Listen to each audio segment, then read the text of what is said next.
Hello everyone, today we are having a special edition of our interviews. We have invited a student who got 8 for IELTS. Hello.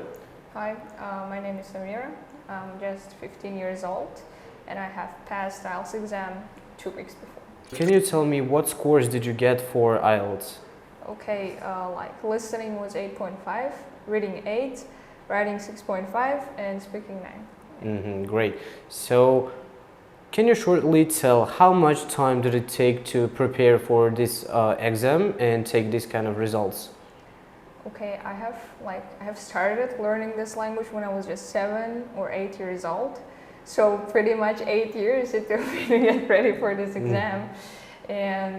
But like specifically for IELTS, I prepared for 3 months here at RIX.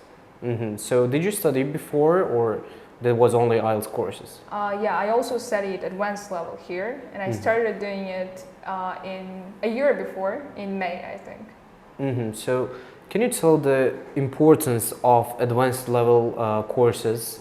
Okay, I think it's crucial to get, to learn advanced level and, if possible, proficiency too, because in the end, it's almost impossible to get a high score without having, best possible fundament. This is what I got when I studied here for an advanced level at RIX Education.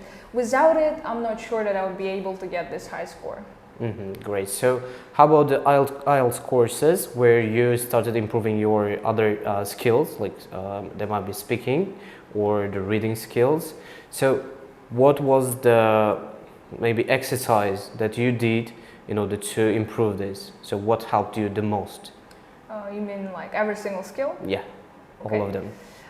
Let's talk about speaking because I've got a high speaking score. I mean, in order to get a high score from any sort of skill in IELTS, you have to practice it. I think it's quite simple. If you want to get a high score from speaking, you have to speak. Yeah. And I spoke a lot with myself, with my brother, who also speaks English, and with my friends. You know, you shouldn't be shy of speaking in English. There are always people who will hate you for it. They'll be like, why are you showing off? But actually, you're not showing off. You're just trying to improve this skill. And as you see, in the end, it's worth it. Okay. So do you think that this is only about the self-study? Maybe there's someone's efforts too, maybe your teachers or somebody else? Yeah, definitely. Like teachers play a great role in IELTS, like in learning a language. It's like the two things that that teachers helped me with the most were speaking and writing. Without a person who can help you, who can show you the path, it is quite difficult to understand what kind of mistakes did you have at the start and then improve them, because you do not see your own mistakes, right? So maybe you can improve listening and reading somehow, but you will definitely need a person who speaks well and writes well in order to check your job and then help you to boost your score in the end. So you mean feedback is important? Yeah, it's crucial.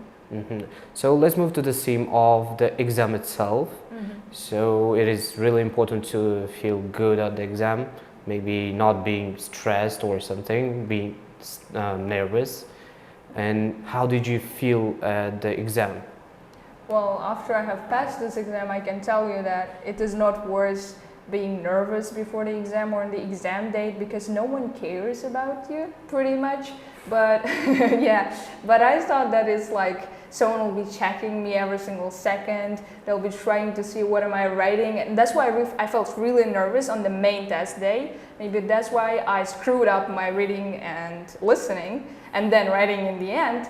Because the day before, especially, I didn't sleep till 2 a.m. or something like this. And then I got up. I don't really remember what did I do at that day because I was so nervous. But you should never be nervous because it isn't worth it. You should concentrate on the test that, come on, we've been studying for 3 months, it's the same thing, and the same thing is gonna happen on the exam day. That's why you shouldn't be nervous at all. Yeah. So you said that you didn't sleep the day before the exam, and what did you do at that day? The worst tactics probably, but I think I was, what did I do? I think I was doing my writing tasks. I was going through the essays that I've written because I knew that I've got some problems with writing. So yeah, I wrote some essays. I read the essays that I've already written. Yeah, stuff So, like that. but some students stay like late and do their mock test or this kind of things the day before the exam. Do you advise people to do this, or maybe they should take a rest and relax on this day?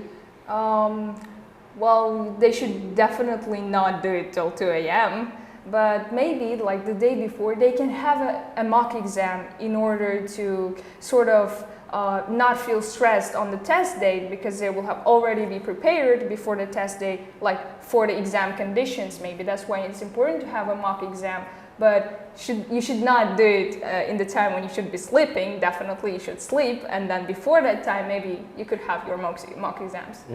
Okay, the last question. So what is your own advice for students who are taking maybe IELTS courses or just studying English, general English courses? So what should they do in order to score these kind of high levels? So like speaking 9 or listening?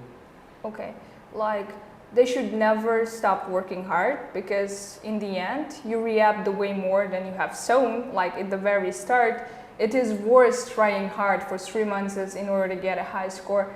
And I don't want to show off, but like I'm an example of that. Maybe you haven't ever lived in English-speaking country and you didn't speak with a native speaker, but you can get this score just by practicing the language, because it is not math, it is not complicated. You should just love the thing that you do. You should just love the language that you're learning, and in the end you'll get this score.